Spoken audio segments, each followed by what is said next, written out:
chit-chatting, everyone. Sorry, we lost track of time. So hopefully we're right on time because we were just away. Oh, it's 6:30. Yeah. It is, yes. 6:30 your time, 7:30 my time. On the dot, we're good. All right. Well, welcome this week, Pet Pro educators. Jennifer Bishop Jenkins. Hi. Whoop, this way. Melissa Conti-Diener. Me. The great and powerful Michelle Knowles. Yes. Oh, I got my Jesus going. You do. And Dara. And Dara for And Dara for Leo. We're like the Brady Bunch. I know. Yeah. or what is it? John. What am I thinking of? Remember, good night, John. Good night, Ellen. Oh, that's Waltons. Yes. John Boy. Yeah, that nobody here younger than 60 is going to remember the Waltons. Wow. Okay. Thank you. Yeah. And Melissa, I love your T-shirt. Motivator, innovator, believer. I love that. Great. Hello, Lisa. Teacher. Yes. I can't see the bottom. One of my teachers. Oh, see. Teacher, motivator, innovator, believer, teacher. Awesome. Perfect. All right. One of my favorites. So we're talking skin and coat. I thought we were doing terriers. Yes. Yeah, skin and coat. By terriers. group. We're doing skin and coat by group. Okay. Yes. And tonight is terriers. Hey, Right. this is not my expertise, so take it away, ladies. I'm just going to Take it away, Jennifer. All right, I will start go. with the history of the groups. All of the types of dogs, or what the AKC calls groups of dogs, are based on function, historical function over long centuries, millennia of human history. And the terrier comes from the Latin word terra, which means earth, like planet Earth, but specifically digging in the earth. These are earth diggers. And the terrier came to prominence, thankfully for the human species, during the sort of late Middle Ages, around the time of something called the bubonic plague. The bubonic plague was living in a pandemic as we do now, we can all, really relate to this. It lasted for 300 years. 300 years.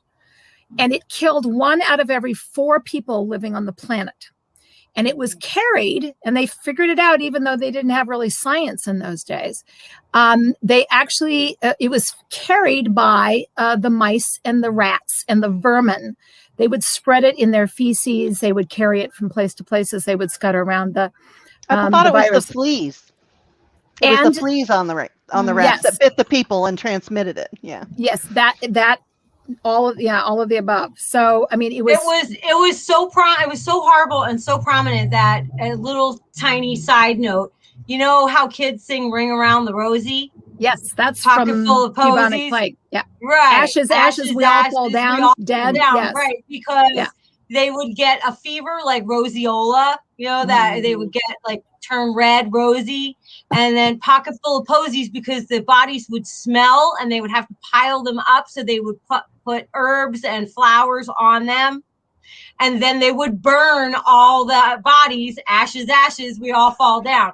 Mm-hmm. So when we're singing these songs as kids, it's literally from those times.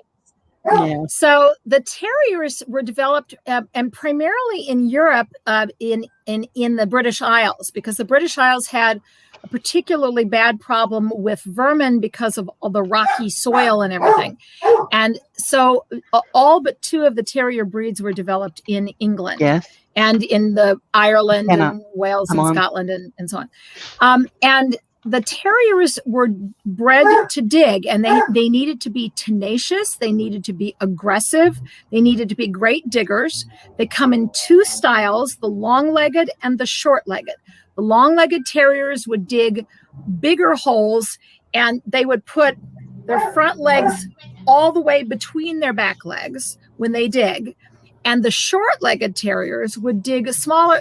The short-legged terriers were bred to go more like slide under the roots of trees and under rocky soil and into more windy out of the way places. And they would dig to the side. That's why they have the short bent legs in the front and very strong. Have you ever tried to hold a Scottish terrier or a Westie while you're trying to do its nails. And of course, because of this, all terriers hate to have their toenails done. And I always teach people to try to just say thank you for saving the human race every time we struggle to do a terrier's toenails, because it was their ability to dig and their tenacity, their aggressiveness, their sticky. I mean, can you imagine the courage it would take to stick your face down in the dirt after some creature with teeth coming at you?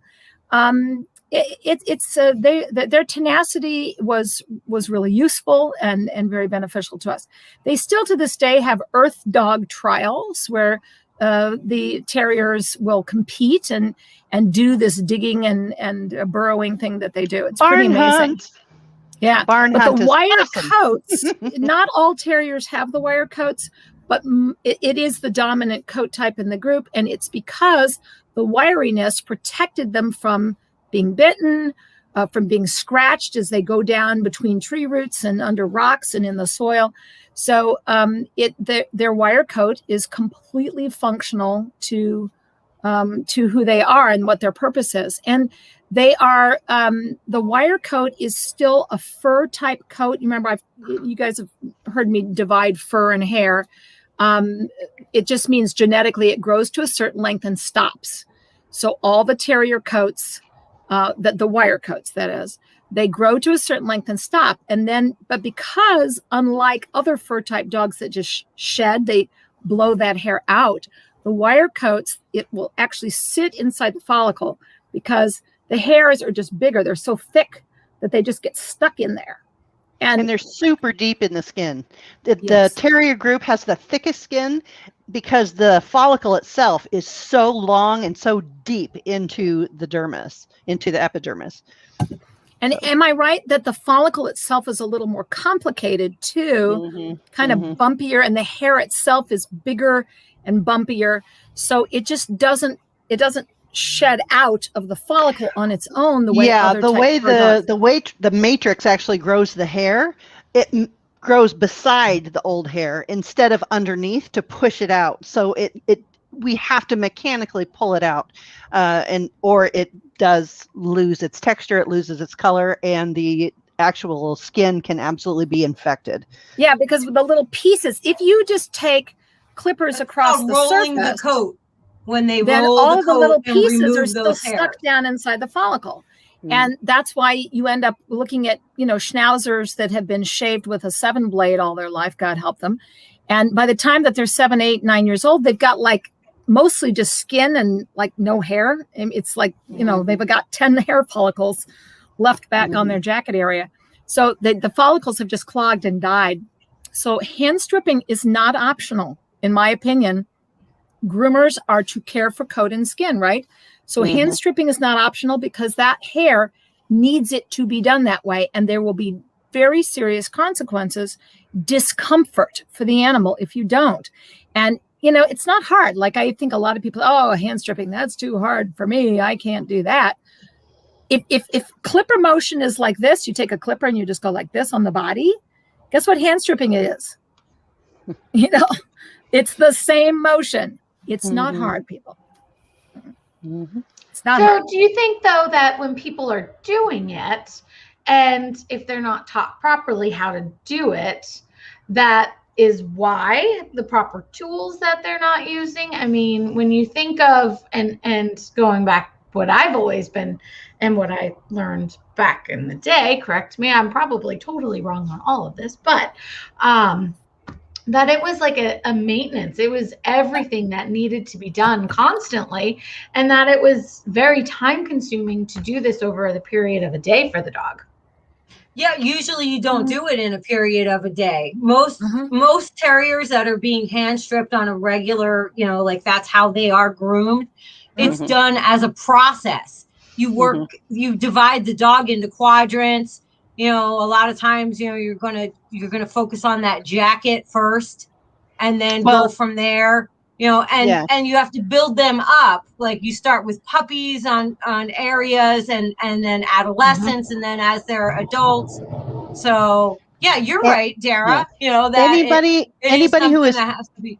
Yeah, anybody who is interested in learning the different terms and the basics on hand stripping, Scott Wasserman just put out a lovely lovely book. He is Mr. Terrier after all. Yes. It's an amazing little tome that lets you know the differences between rolling the coat, staging the coat, plucking, pulling. He goes over all the tools, rotating, balding, flat work, all that other stuff. So, I mean, and the name of this book, do we know? Oh, it's in the other room. Okay, I was going to say hand stripping guide. It's the hand stripping guide. Because he used to kind of have all this up on his blog at mrterrier.com, but I know when he pulled it down, I knew he was planning to write one. So I'm so glad it's out. That's wonderful news. Is it the Art of Hand Stripping? Art of Hand Stripping. Art of Hand Stripping by Scott Wasserman, and he is the best. He's also a master groomer with ISCC. He's winner of Barclay Speaker of the Year, and he's an amazing amazing grooming teacher. I believe that he's actually been stripping terriers since he was 9 or some odd young age. He's shown terriers and bred them. Yes. Yeah. So And so the main thing is, if we're going to focus on the needs of the special wire-coated breeds, remember there are some wire-coated breeds in other groups besides terriers. There are some wiry type dogs that need hand stripping. It's really the hair that defines the need for hand stripping, not that it's a terrier. There are other breeds that get hand stripped that are combination coats or mixie or whatever that are wired. The Berger Picard in the herding group, you're supposed to hand strip the ears, that kind of stuff. The main thing is that it's the great example of how we as groomers have to care not just for the hair, but for the follicle and the skin. And the consequences if we don't get that hair root out, even if you just do a carding tool. So carding, that's one of the terms. Anybody want to tackle explaining carding? Oh, I'd love to. Carding. Real quick, yes, I'm posting the link. To his book? Oh, yay. Yeah. Yep. Yeah. And hello to Kim. Kim came and visited my shop. I know. I'm so jealous. And then I get one picture and it's like, hey, look where I am. And I'm like, what the Well, I didn't look great. I didn't want to take too many, but hello, Kim. And hello, there's my wonderful schoolmate, Lisa. Hi, Lisa. There we go. All right. Yeah, I mean, Lisa Herbold is quite right. There's a definite technique to hand stripping, but go ahead, Michelle. So carding is taking out all the soft furry coat next to the underwear or the jammies. That's taking out all the soft hair that really doesn't have any texture. It's not really wiry. It's underneath those guard hairs. Hand stripping is actually when you hold those guard hairs and pluck them out.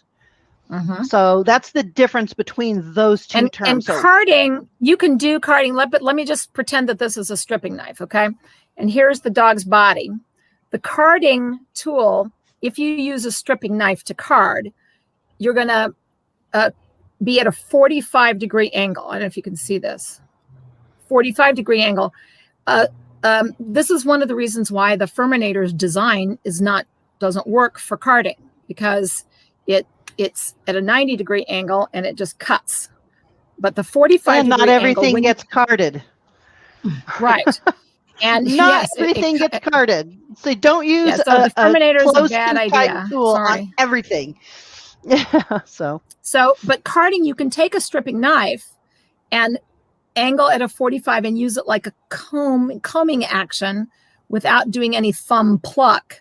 If you are hand stripping, you can take the same knife and turn it at a 90-degree angle to the skin, and then thumb up against it, thumb, pull, and you always want to pull along the skin. You don't want to pull up unless you're doing like the top of a Westie head and you want the hair to grow up, because whichever direction you pull it, it's going to grow that way. So you just thumb, pull, and you just grab a few hairs, and it's a very natural motion, and you just thumb, and pull, I do have to insert, there is controversy, scandalo in the terrier world. Some of the top people don't think that you have to pull in the direction that you want the hair to grow. I'm not going to say any names, but you know who you are. and some people feel like you have to set that follicle. I am of the school that you have to set the follicle. So whichever way that wire is growing, that's the direction, and close to the skin. You pull along the skin. Otherwise, you're just going to yank it out, and it's going to lift and be a little bit more fluffy than you had intended. Right. And that would never fly in the show ring for sure. I know for sure that people who show these breeds will pull it in the direction they want it to grow. Not all of them. That's why they have these very tight jacket areas. Yeah. And let me just say one more thing before I, stop the, what I think are the most important parts. One of the biggest lessons I learned once I started to study this, because I'm not a terrier person. I came into grooming by showing other breeds, not hand strip breeds.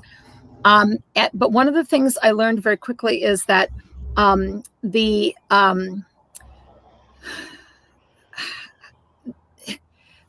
regularity with which you do it, yes, matters. I sort of lost my point here. But I'm with you that you do it frequently. You do it, you're not gonna, I don't ever do the balding that you would do to a client dog. I just don't do that. So let's go over some terms first so that we can have a conversation about it. Okay, let's go over terms.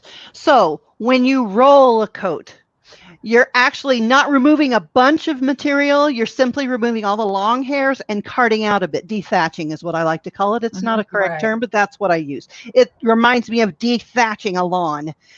Basically, you're getting out all that stuck hair that's in there, the soft hair. But rolling a coat, I like to do it every 3 to 4 weeks. Everybody who is maintained by me with a rolled coat comes in every 3 to 4 weeks. If it's longer than that, you might as well pluck them down to the underwear and start over, because everything is just going to go right. Now, I don't normally. Can you explain because people that don't do this have no idea what we are talking about when we say the underwear or the jammies. So what are the layers that you're? Yes, that's what I'm going over. So rolling the coat. Hold on. Rolling the coat is when you pick up the skin. You can pick up the skin if you want. I don't normally, unless they have a wrinkly back or whatever. It's much easier on dogs. Yeah. You just squeeze the skin up. Yeah. So anyway, when you stage a coat, and you'll hear that term as well, this is for show dogs or clients who are very particular, who don't show, but they want their dogs maintained like a show dog. That's when you actually pull certain parts of the hair. To baldness, to nakedness, to jammies. Jammies is all the fuzz that's left over when you've taken off those top layers. Okay, that's just the fuzz. Balding is when they literally strip the hair off until sometimes it bleeds a little bit. It's naked. Yeah. There's no jammies left. There's no nothing. And I don't see any reason for pet groomers to ever have to do this. If you're only working on a pet, you do have to do some hand stripping, but you don't have to do a lot. And now I'm remembering the point I was trying to come back to, that the most important thing I've learned is about what the jacket area is on the dog, which is the top and sides of the neck and torso. And it's not the skirt area. It's not the legs. It's not the tail. It's not the head. It's just the top and sides of the neck and the top and sides of the torso. And that is the critical part for all terriers. In fact, it's critical in a lot of breeds. It's I more would include important the tail. I would include the tail. I think the tail and a terrier is part of the jacket. I would think. Yes. Yeah. Well, that's true. Terriers are different. Their tails have a very different function. But it's really critical that we do what is correct to the coat type in the jacket area more than anything else. Like if somebody comes to me with a golden retriever, and this is not a hand stripping question, but it is a flat lying back, that's different genetic programming of coat than the furnishings. It has a short, flat lying back, and then longer still fur, still grows to a certain length and stops furnishings. You can cut the furnishings underneath all you want and never damage the follicle. But if you do anything to cut the back, like clippering the back of a golden retriever, you will ruin it. Mm-hmm. So it's the same thing with terriers. Once you start clippering these guys, you wreck it. And it's really... So here's a good question for those that are thinking, okay, well, I want to start to incorporate some hand stripping into my grooming of my terriers that I've in the past clippered, and so how Start do gradually. you, yep, how do you, hi, nice to meet you guys. I'm Susie Q, new groomer, and I'm, thinking of doing this. How do you do that? How do you, I know how to do it. I'm asking you guys to, give a probably a better explanation than I could. This has happened a couple of times to me. I would let it grow a little longer on the jacket area. Remember, the best thing you can do is just try to do the jacket area, at least some carding and some stripping. Even there's a wonderful, amazing terrier groomer named Heather Rosie. She is one of the top groomers in the country. I was privileged to go to one of her hand stripping workshops. She's a nationally known show person in Airedales. And she's also a pet groomer. And she says, at least do a 50-50, she calls it, where you do some carding and stripping, let it get a little bit longer. Use even just like the little Andis de-shedder, those little rakes with the little hooky things on them. At least do some carding where you take the stripping knife at a 45-degree angle, or use a carding tool like one of those little tight. I really like the Andis ultra fine de-shedder, but they've stopped making it temporarily. We hope it's coming back after the pandemic helps them to go back into full manufacturing. But it's really not even a knife. It's a little teeny rake, but it's very tight. Yeah, the one they make that used to have the white and green handle as well. It's like the larger one. Mm-hmm. I actually don't comb out my wires when they come in. I take that and start stripping them with the white and green handled one that has the wide teeth. And then after that goes through smoothly, I take that fine tooth rake and rake it through. Then I bathe, and then I spot pull after they're clean. And the reason why we do this before the bath is because you are going to pull out oil and dander, and the dog will get dirty. If you do this after the bath, the dog's going to maybe have to be rebathed. So you really stimulate the sebaceous gland when you're pulling hair. Right. So, and they are oily. They are an oily dog. We're going back against saying that other breeds, we wash, condition, brush with the conditioner to de-shed in the tub. So you don't want to brush with the conditioner on them. That would be the double coated Terriers first. And then the reason is because you're actually pulling hair out of the follicle as opposed to just blow drying it and letting the the reason dead hair for that is it's also for wire coats when they're dirty.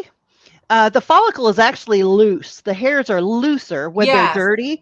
When you clean them and dry them, they go and hold on to that hair a little bit harder. So it's better to do it on a dirty coat. I know groomers who are fantastic groomers who prefer just working on a clean coat. That they groom pets beautifully, and their wire coats are gorgeous. However, there are so many schools of thought and so many techniques that it's hard to just pinpoint one. And I find that for most, trying to get it straight. Can we ask? Can I play the newbie groomer and ask the question of, why would you want to incorporate this to your terriers, and how do we approach our clientele to say, I'm no longer going to use that 10 blade or that 7 blade down their back and create the hula skirt look, that we're gonna, do this different technique, and how do we approach our client? Because we need to appear as extremely informed about this if we're going to start making changes within how we groom. So part of our job is to convince that client this is the better option for your pet.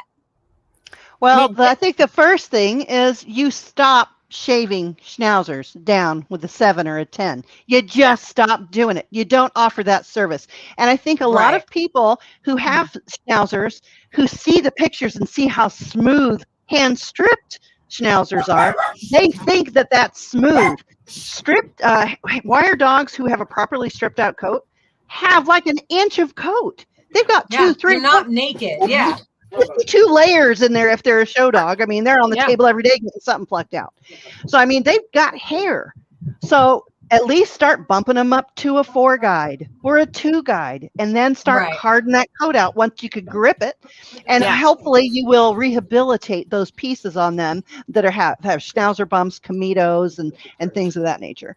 So explain comitos, Michelle, because I was about to mention what happens. You do want to encourage them to do this, Melissa, great question, just even by educating them about the follicle health versus the hair. You don't want the dog later in life to develop these comitos or comedogenic bumps.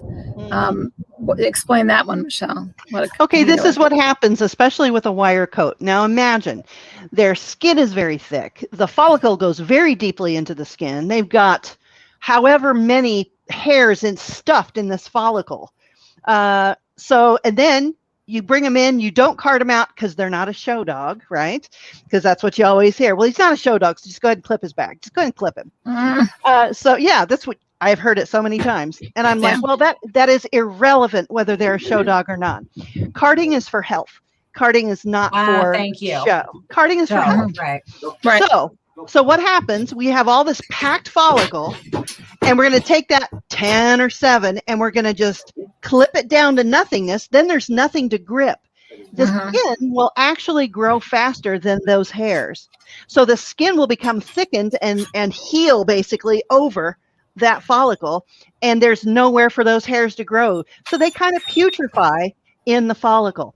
It's not always infected. It's just a putrefied follicle. The body wants to remove dead material from the inside. And they get bumpy. Yes, and it just becomes this gross black dot and a bunch of them in like an area. Like a pimple. They get like pimples, Yeah, so carding is for health, and when you have such a 10 or a 7 coat, you can start by Jennifer's method of that 45-degree angle and just gently dragging that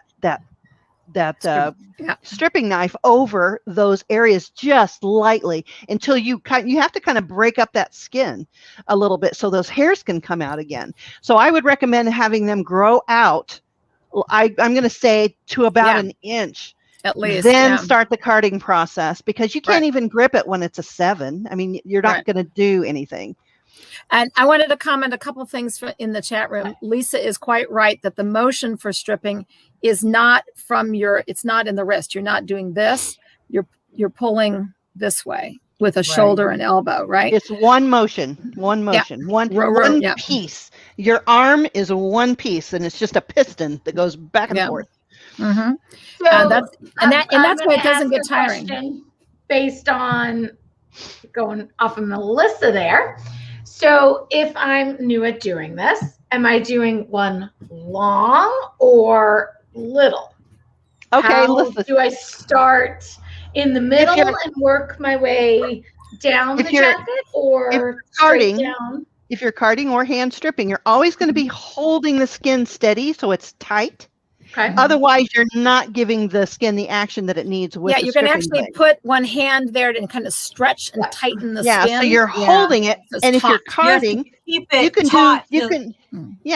little motions. When you push on that skin and you're holding that skin taut, it also helps those follicles to be in the right position for you to start to actually fluff. So it's like working on shaving an elderly dog that has loose skin. And it also makes it so that the dog doesn't feel anything. Exactly. Because you're not yanking on the skin. I didn't know. So if it's looser, you think that tight, you can get a better grip and. Absolutely. Now, here's a great question from Stephanie. She says, thoughts on groomers who don't wash jackets on the wires. They only bathe the legs, the face, the underline skirt. So actually it's Stephanie, it has nothing to do with the working dirty method of stripping. That any groomer that does that is likely a show person. People who have to have the crispiest, hardest, and in my 15 coat types, I always divide the wire coated breeds in my 15 coat types into wire and hard and rough broken. The hard ones would be where the jacket would be in the show ring properly pulled really tight, like a tortoise shell, very hard. And the rough broken coat is going to be a little bit longer, looser. Think like Scottish Deerhound and Irish Wolfhound and even Cairns and so on. But if you are actually showing a dog where, the hardness of the coat, it could mean the difference between a first place ribbon and a second place ribbon, they will not ever wash them. Because it can tend to maybe just a teeny bit soften the coat. I think if you use the right products, it shouldn't bother it. But yeah, that's where I think Modern Times has outgrown. That is a very old school method. Terriers have been around for forever. That's the method they used. And by gosh, those hardcore terrier people, that's what they stick to. But we have modern formulas now. We have modern techniques. We know now more about the skin than ever. I believe all the wires get washed in my salon, all of them. But having said that, I don't show them. I have talked to Scott about this very thing, and there is a way to condition them, a very light conditioner that you can recondition them. Like a clear protein type conditioner where you're not putting anything creamy on it, right? Right. You don't want anything to soften the coat. However, the genetics are what is going to control the wire of that particular animal. Right. So even if you soften it today, in a week, it's going to dry out and be wiry again. How they combat that is a technique called sacking. They could actually have either jackets, or they will wrap them in such a way that when they dry, they wrap them. When you put a towel on your head and you let it dry, your hair dry, and then you take off the towel and it's in the towel's shape. Yes. That's kind of what sacking is like. So they've done all their work. They wash the entire dog. I like a clean dog. I don't care if a wire terrier gets a little bit fluffy, but like I said, I'm not looking for that ribbon. And again, for a pet, remember what we do for pets. I would probably urge any groomer that is presented with a dog that's going to be shown to not try to hand strip it unless you really are skilled at that, because you could wreck it. So absolutely. So what we do as pet groomers, and I've been showing dogs for 40 years, but not wire coats. And so I would never do that. If somebody brought me a show dog, I would say, I'm not qualified. And if I'm not qualified, then most groomers are not qualified. So what I do is I work on, as exactly as you say, Michelle, for the health of the dog. And I require all of my wire coated breeds that come to me to let me do this, because otherwise I'm not going to agree to do something that is going to, in the long term, hurt the dog. And so I won't. Somebody brings me a Schnauzer and says I want him clippered short. I won't do it. I just refuse to do that, and I'll explain why and beg them to let me do it the right way.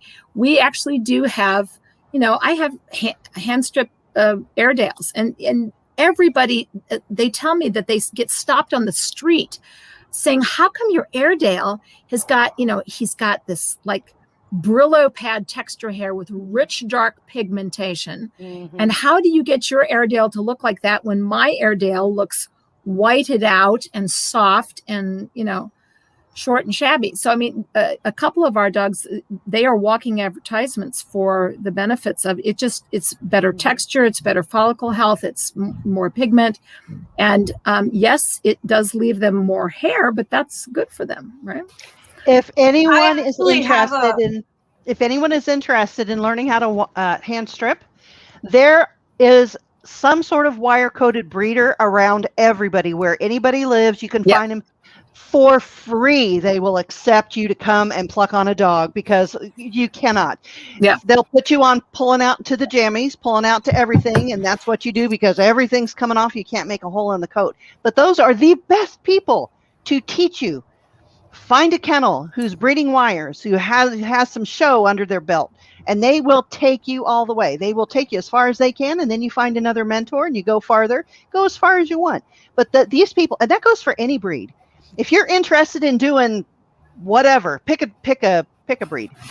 Find that local breeding club, and they have dogs that you can work on and say, hey, I really want to be really good at, whatever, PVGBs. You know what I mean? And you just go and you just do it, and they'll let you do it, because free work is free work. It's really true. That is really Absolutely. true. Yeah. Almost that advice would be for a lot of poodle breeders too. You want to practice your scissoring or whatever. Practice Absolutely, shaving your yeah. poodle feet. Go to a breeder and volunteer. I actually have an article in Groomer to Groomer, and it's on my blog. If you go to my website, just go to my blog, and it's confession. I'm a stripper, and it's funny and it's kind of irreverent, but it's one of those things where people call and they go, "Do you have anybody that can strip?" And when they call, and a lot of places that I've worked or been, a lot of them are like, "No, we don't do stripping. That's for show dogs only," and that's not the truth. It's not true. So it is something that you should be a stripper. You should at least learn the basics of that so that you can do these things to, increase the health and longevity of that animal overall, through proper coat care. And Victoria says she wants to learn to hand strip. So start, Victoria, by buying Scott Wasserman's book. Yeah, definitely. The Art of Hand Stripping. I learned from watching Sarah Hawkes and a million years ago, and got my little pumice stone, and then I would go to the shows, any bench AKC show. They let you come up and talk to them, and they'll discuss things with you. And I just would pick everybody's brain that I could. So explain the pumice stone, because that's a cool little hand stripping trick. It just is something that I use it to card with also. I used it. Pumice is lava from volcanoes. Yes, it's like a lava rock, and some of them come big, like about this big, bumpy, like a little brick. Yes, very porous, bumpy. A lot of times I will break it in half because I don't want that huge block in my hand, and then I wrap it with the vet tape on the one end, so I actually have a grip in that. Yeah, that harsh, bumpy, dry stuff. It does a great job of grabbing the hair. Of grabbing that hair, and it just is still that same motion. You're still using the tool the same way you would a stripping knife, but I like it a little bit more. Again, I have a background in cockers, and so it would shine that back up for me, and it would I just like the effect that I got from the pumice stone. And I mean, let's face it, I am who I am. Anything that is an organic thing, I want my hands on it and try and use something, because that's the original thing that they used to pluck with. Is they would use these rocks and these pumice stones to do them. Right. And so it was just something, and I watched Sarah Hawk, and I bought her books, and I bought DVDs and things, and then I started going to the bench shows and learning. But I have stripping knives, and I use my stripping knives as well, but nowhere as much as I use my pumice stones. Yeah, or my little $3 stripper. I know it's just something that it's always going to be your preference, and I like the little rubber thimbles. Yeah, I love those. You can actually you can just use your fingers to hand strip. Like when I'm working around a face, cheeks, I just I just pull with fingers. Top of the head, I just pull. And you can also, and if you put those little rubber fingertip things that you might use in an office to help you turn pages quickly, that can be helpful for grabbing hair as well. You can strip with almost anything.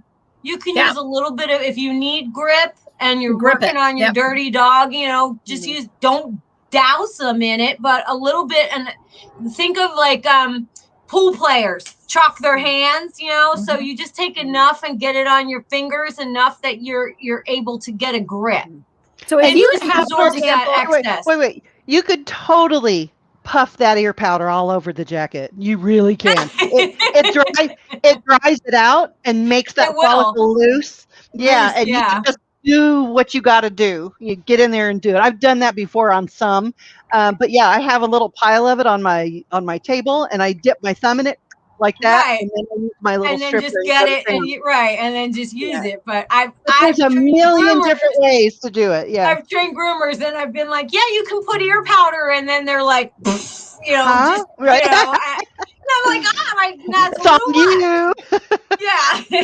But I just want to stress, and I am really glad Kim's bought the little. I like these little curved Artero hand strippers. Yes, because they're very beautiful. ergonomic to my hands. Yeah, those are great. They actually have a plastic curved handle, and then the metal part is curved too. So it's just different. There's a lot of different kinds, and they all work fine. But I really I want to stress to people that this is not hard. This is not harder than, I think, holding a heavy clipper and going over trying to get a body smooth is far more work. It really is. Light, natural motion.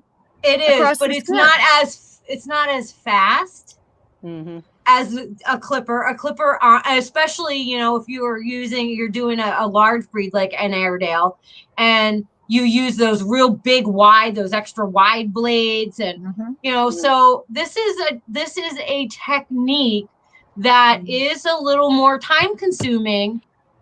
However, you are going to be charging for the skill of doing this because not every groomer does it. I'm gonna automatically add $10. Absolutely. And it's not based on the fact that it's any more work, although certain times of the year, like right now, spring shedding season, know what normally. Oh, you guys are losing the deals. You should do a base price for whatever that dog is for a bath and nails and ears, whatever you would do. And then I have an hourly charge for hand stripping, and I have a little timer that I'll set right there. They pay me so much per minute to hand strip on their dogs. So I mean, it's all based on time. And when you're trying to work them into being hand stripped and they're not used to being hand stripped, I tell them I will start out with 15 minutes tops. Yeah, just like brushing. And then we will increase and we'll set the grooming schedule so that we can get that dog tolerant. Absolutely. If you get any of these guys in as puppies, you start very small. It's just like when you first pluck your eyebrows, it hurts a little bit with the skin. You don't want to be plucking hard on puppies. You're just training, even holding their skin and just kind of tugging on them a little bit, just as they're babies. Just tighten up on them and just try to train them, to that more powerful handling. But, you just start very, very gradually and do what naturally the coat will want to have come out. And I think even just carding at first, you don't even want to necessarily do a lot of the actual plucking for a while until you super easy and just coming out and you're kind of petting it out. That's fine. Stephanie, Stephanie asks another question. All of your knife. Dull them. Yes. Run them through sand. Have a little coarse sand in a bucket at your salon or whatever, and you just run those suckers through there. Absolutely. The reason why is because they come pretty sharp, and they could have the same effect as a Furminator, and they could cut the hair. I dull my new knives by taking a 2x4 block of wood and just running them over the edge. And that takes the sharp. That'll do it. Super sharp. I wouldn't dull them too much. I know some people that will actually take a mixture of Quick Stop, which rusts metal, and water, and work it into the teeth and let it sit for overnight or something, and then knock it off. And they think that is helpful because it kind of eats at the metal. But I don't want to ruin a brand new stripping. Do you guys feel that it is almost a misnomer to call them a stripping knife, because we're not cutting? And so I think that's where a lot of groomers get confused. Good point. And they think that they're supposed to be cutting away those guard hairs or cutting away at hair. And it's actually not a cutting motion. It's not. I had a groomer once ask me, aren't I supposed to be like sawing it back and forth? That's this motion. And I'm like, absolutely not. She said, well, then why is it a knife? Isn't it? If it's not, because I'm like, you're not cutting.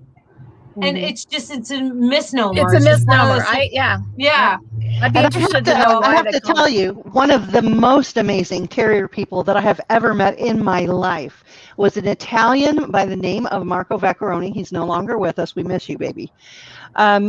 He had been doing it for so long. When he came to America, and then I met him in Europe as well, he rolled out you know those scissor holders that you roll up and they hold maybe 12 shears or whatever, the really big ones? Well, he had one that was the size of a table, and he just went whoosh, like that. He had made so many things to pull hair out. And I saw him do an exhibition one time. You're going to die. He dulled a pocket knife and did the entire dog with a pocket knife. Dull pocket knife. It's ridiculous. So, I mean, don't think that you have to have custom-made knives just for you. Right. You have to have one in every flavor. You don't need that. It depends on what your technique you develop, what fits in your hand really well, and if you're doing show or pet stripping. It really does make a difference. As a pet groomer of wire coats, I don't use a lot of that stuff. I don't either. But there are people. And if somebody came to me and asked me to do the balding, the taking it down to the pajamas, I don't do that. I don't really have time. I'm just too busy. My shop's too busy. I don't have time to do that job on a dog.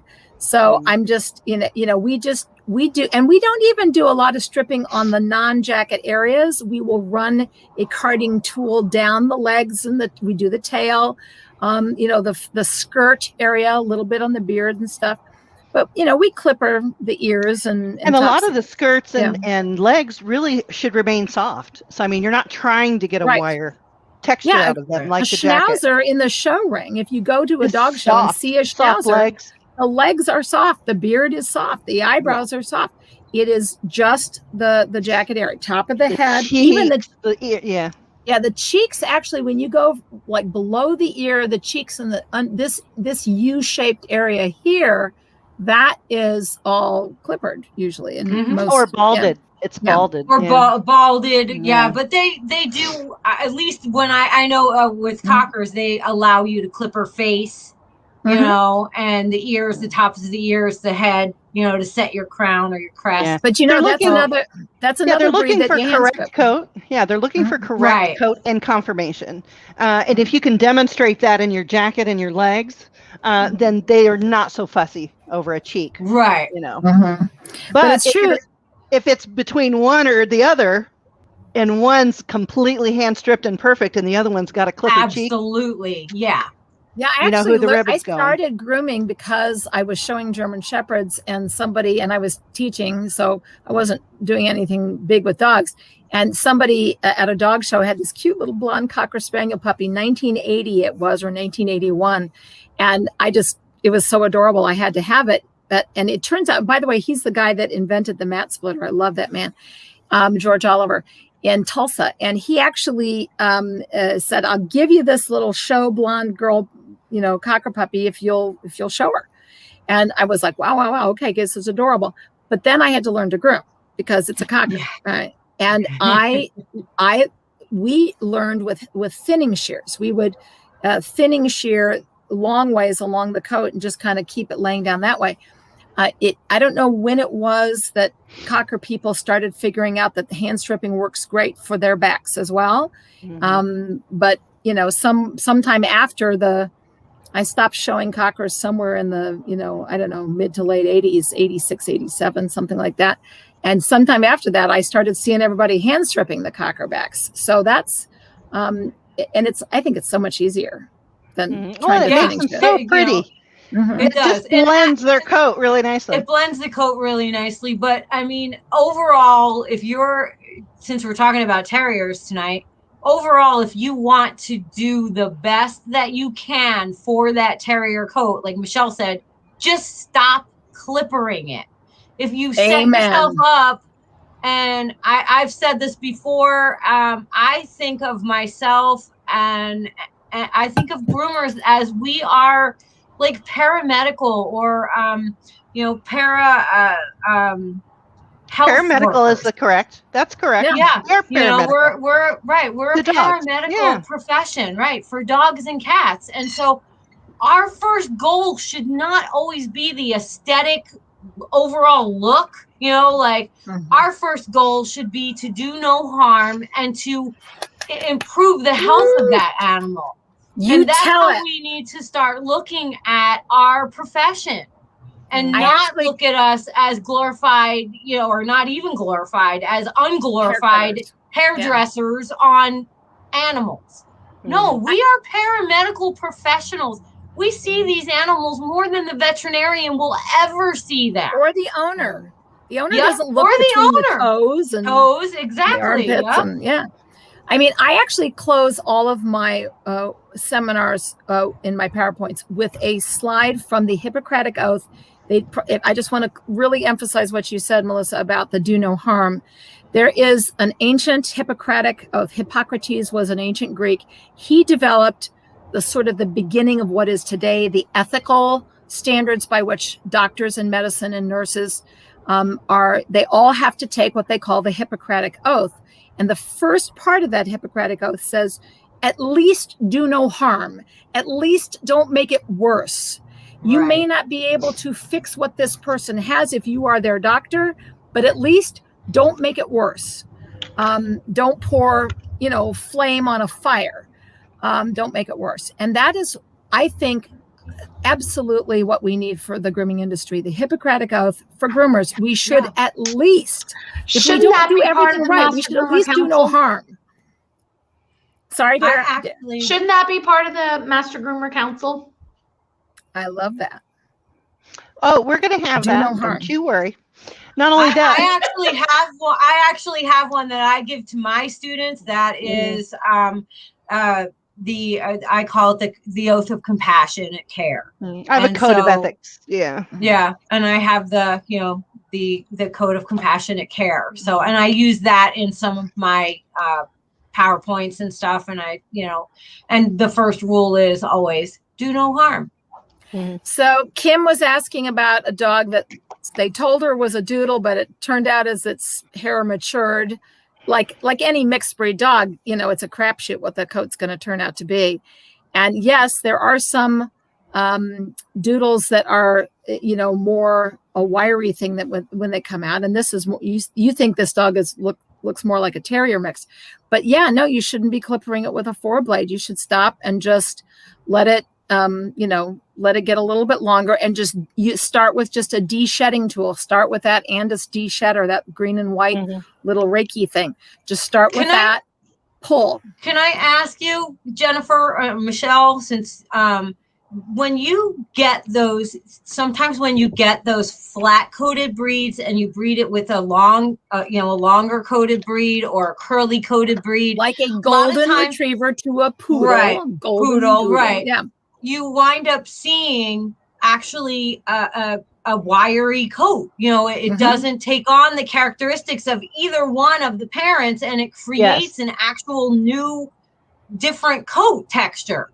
Yes, and remember, all doodles are mixed breeds, and every time you breed doodles to doodles to doodles to doodles, I mean, at this point, there's nobody. I don't think there's very few people that are doodle breeders that are actually breeding a golden retriever, male or female, to a poodle, male or female. And most people that's how they get the F1, F2, F3, F4, because they're found from foundationals. And the genetics of that is, if you look at take one of my courses where we talk about genetics, the genetics, it just goes like from 0 to 60. Like the minute you start mixed breed to mixed breed to mixed breed to mixed breed and do that for a couple of generations, it's a complete chaotic crapshoot. There's no predictability whatsoever in what you're going to get. And I call them box of chocolate dogs. Yeah. You never know what you're going to get. Well, because you'll have ones that look like poodles in that same litter, and you'll have some that look like Goldens or Labradors, depending on what they're using. And then you'll have some that have this weird, crazy coat. I used to groom a lady that had 3 Chihuahua poodle mixes.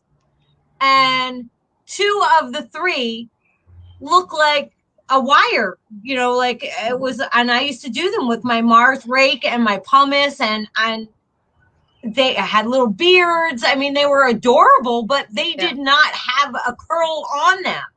Right. And so for some reason, genetically, it throws that kind of coat in there.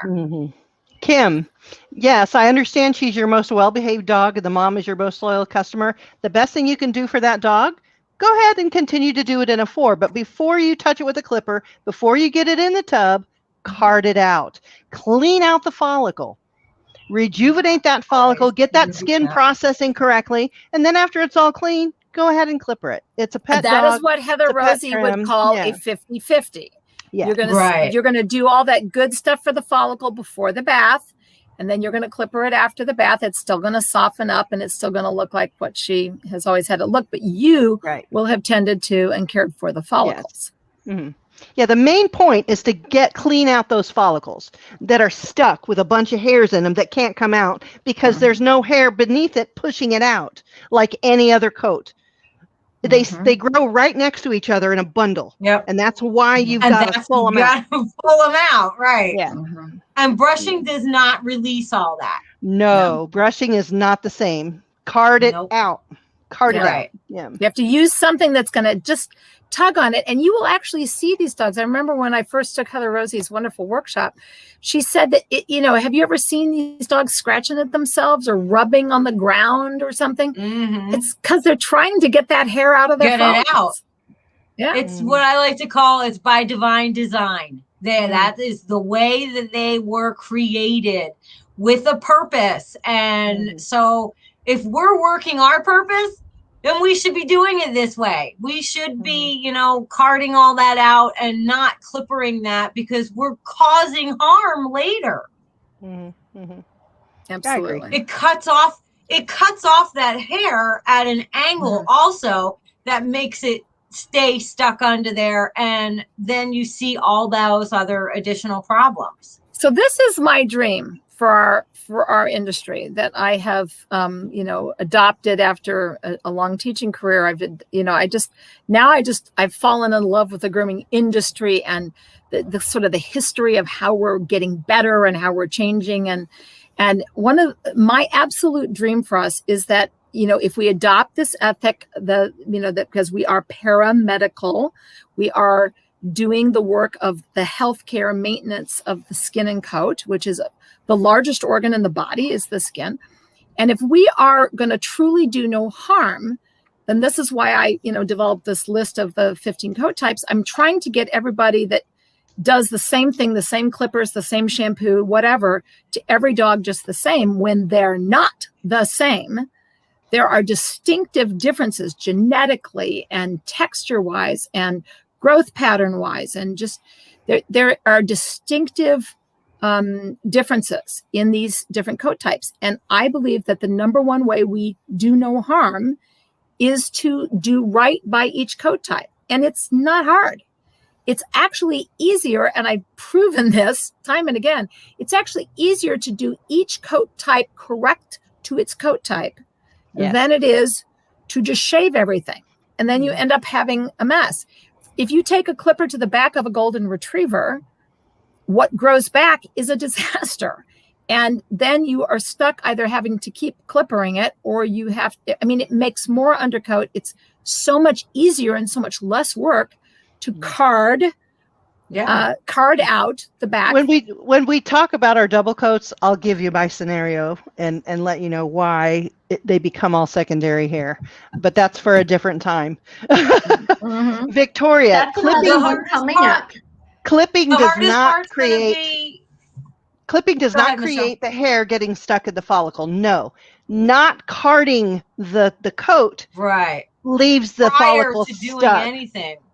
Yes. Now, 80% of it, I'm going to say, is carding it out. The other 20%, if you have a hard wire, you don't want to cut it. Once you cut it, if you look at a cross section of a wire hair, it's actually hollow in the middle. So if you clip the tip off, all the things that are creating all that beautiful moisture and structure, it dries out. Then once that primary strong wire hair dies, it's going to take longer. Those hairs take longer to grow than the secondary hairs, which you card out. Okay? Yep. So clipping is bad on a hard wire of any kind. I'm probably going to say that. It does dry those beautiful hairs out. They lose pigment and texture. However, for most of them, if they're a pet, you can absolutely card them out and then clipper them or thin them or blend them or whatever. So I think the hardest thing is convincing the client that this is the right thing to do for their dog. You know, that is going to be where, because people always say, oh, I don't hand strip, it's hard, or I don't know how, or it's a lost art, and, you know, whatever. But it's really, it is not. We're not doing brain surgery. And the dog's hair is designed to just come out with that little tug, you know? Truthfully, it's naturally going to do it. That's the other reason why it's easier to do it the way it's supposed to be done. And I know we're out of time, Dara, but Trisha made a really good question about the veterinarians. Veterinarians that will just, you know, you come to them with an itchy terrier type dog that's been clippered and it's scratching at itself because it's got stuff stuck down in its hair follicles. And they just prescribe, you know, a medicated shampoo to it. That drives me crazy. That the veterinarians who get pretty much zero training in these different coat types, and probably only if they're going to become a dermatological specialist will they even learn the basics of this stuff. Veterinarians really don't necessarily know. I mean, we actually know more than they do on these aesthetics of the coat and skincare. Right. And so they're just wrong to do that. I'm sorry to say that, Trisha. You have to handle that very diplomatically. But yes. Any itchy, crusty skin has to come in weekly. You can use the medicated shampoo for whatever it's worth. It's probably some type of a benzoyl peroxide or a salicylic acid type base to break up those comedos. However, the hair has to grow out and you have to begin carding. That is what's going to heal that skin. A lot of veterinarians are of the mind, well, let's shave the hair off so we can get that medicine down to the skin easier. No, the opposite. The hair protects the skin, and you can absolutely treat nearly anything through the correct coat. Yeah. And I know that we said that if if it's cut, it dries everything out. My go-to always was to make a nice little sugar scrub when I'm doing those schnauzers that have all those schnauzer bumps, or, you know, because sugar is a skin polisher. It's not as harsh as salt, and you're actually returning some moisture to that skin and coat.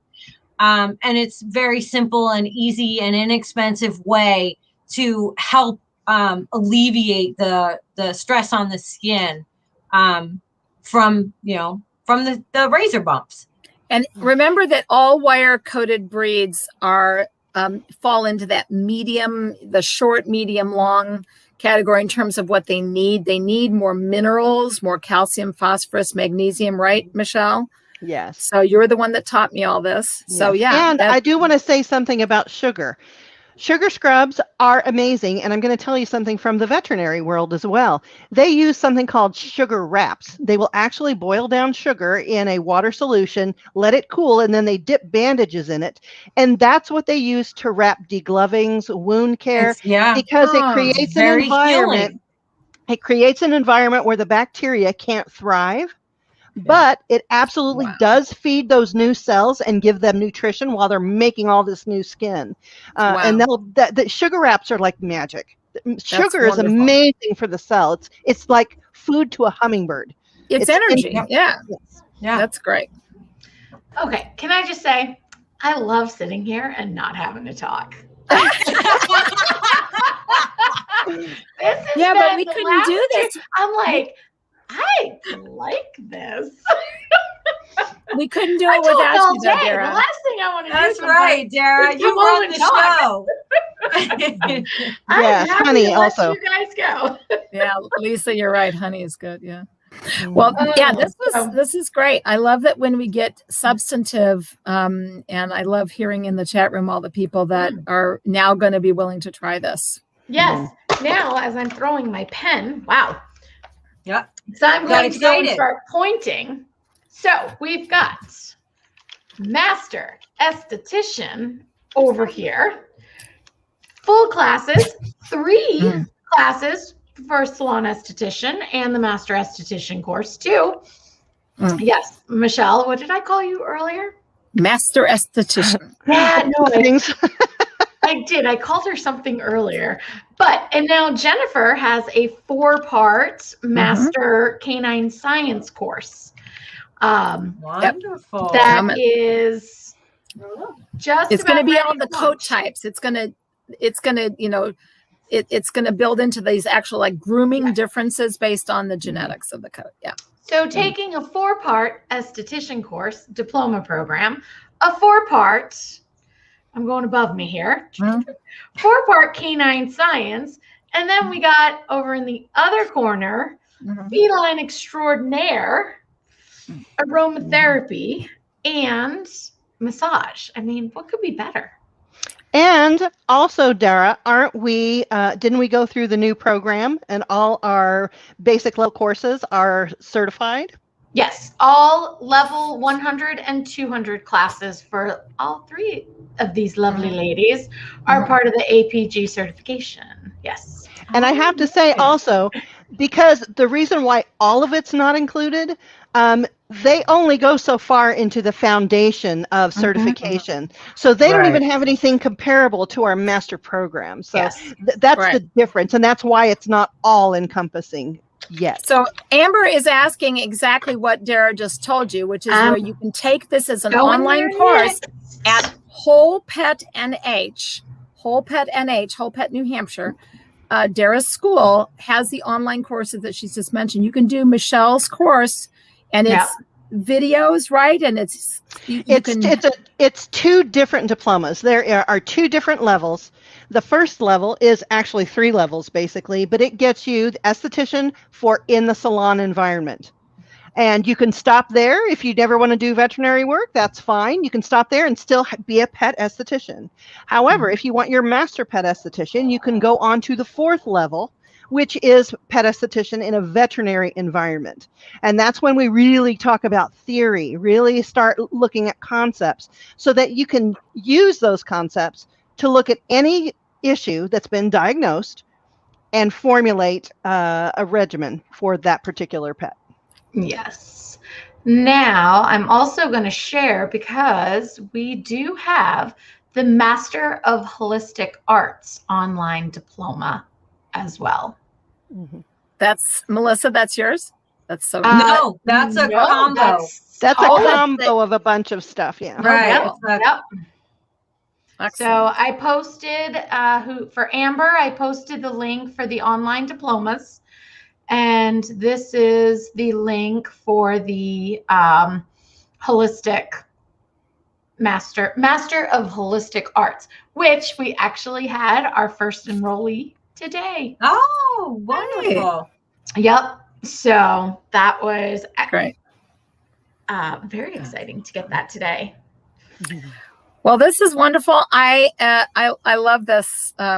I love what we're doing with this show and the education. This is so exciting. So, but yeah, do no harm.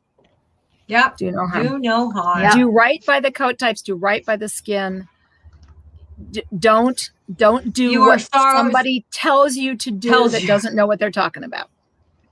You are so much more than a master of a clipper. Yes. You know? That's the least tool that we use. That should be reserved for certain things, and that's it.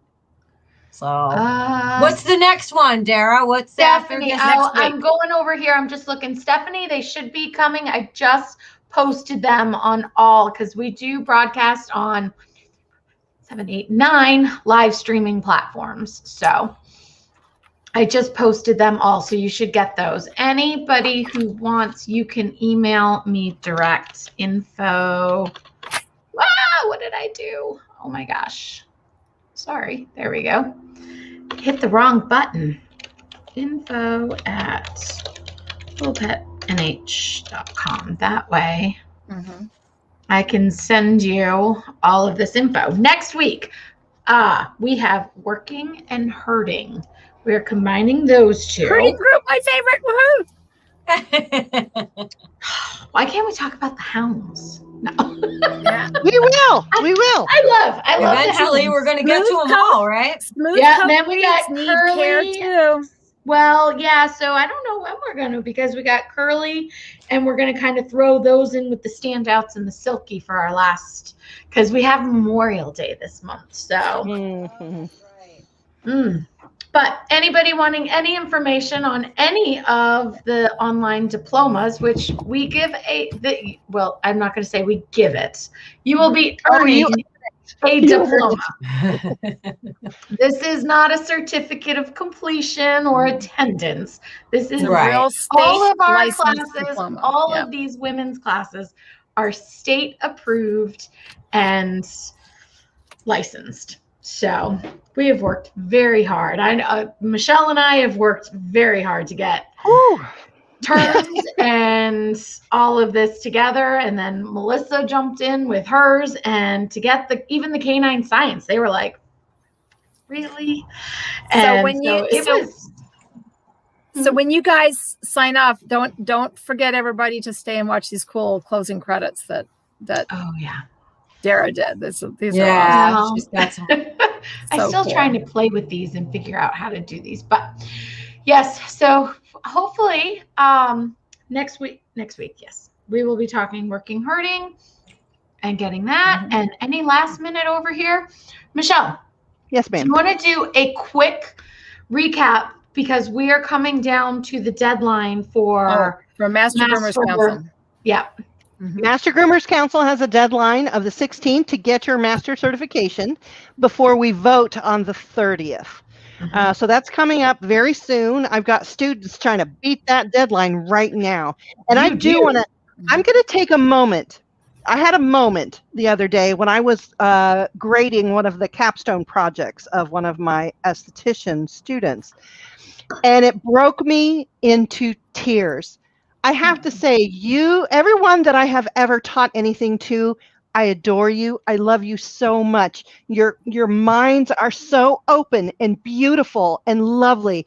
And my heart swells with joy every time I get an assignment and they just put their whole heart into it. I want to say thank you, students. Thank you so much for just even taking your time to listen.